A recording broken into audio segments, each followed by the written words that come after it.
நம்ம இன்றைக்கி ஒரு நல்ல ஒரு கோயிலில் கிடைக்கக்கூடிய ஒரு டேஸ்டான சக்கரை பொங்கல் எப்படி செய்யணுங்கிறத நம்ம பார்க்க போகிறோம்.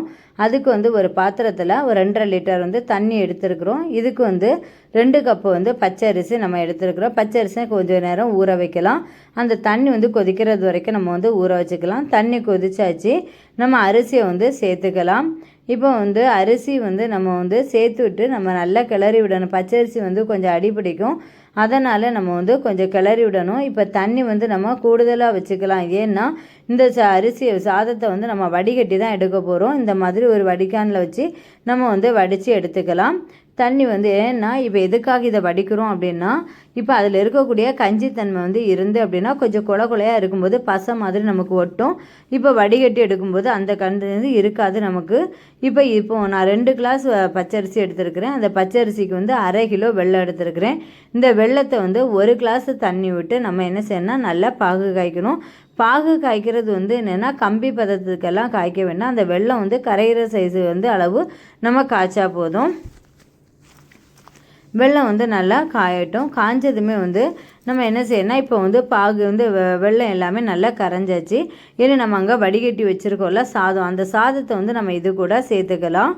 இப்போ சாதத்தை நம்ம சேர்த்ததுமே நல்லா மிக்ஸ் பண்ணி விடணும். ஏன்னா கீழே அடிப்பிடிக்க பச்சரிசி சாதனால இப்போ நம்ம இதில் நெய் எதுவுமே ஆட் பண்ணல, அதனால் நமக்கு நல்லா அடிப்பிடிக்கும். அதனால் நல்லா நம்ம கிளறி விடணும். இதை கிளறி விட்டுட்டு நம்ம ஒரு ஸ்டவ்வில் கொஞ்சம் நெய் விட்டு முந்திரி எவ்வளோ தேவையோ நம்ம எவ்வளோ நாளும் போட்டுக்கலாம். இப்போ நமக்கு தேவைக்கு ஏற்ற மாதிரி முந்திரியும் திராட்சை நெய்யில் வறுத்து இதில் நம்ம சேர்த்துக்கலாம். இப்போ சேர்த்ததுக்கப்புறம் நம்ம நல்லா கிளறி விடணும். இப்போ இதுக்கு வாசனைக்கு நான் எதெல்லாம் சேர்க்குறேன் அப்படின்னா, ஒரு 5 ஏலக்காய் எடுத்துருக்கிறேன்.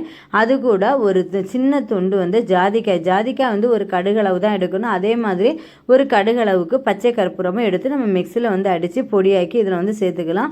இதை சேர்த்தோம் அப்படின்னா ரொம்ப வாசமாக இருக்கும். கோயிலில் பிரசாதம் எப்படி இருந்தோ அதே மாதிரி ரொம்ப வாசமாக இருக்கும். இப்போ இதுக்கு நெய் நான் 4 ஸ்பூன் நெய் எடுத்துருக்கிறேன்.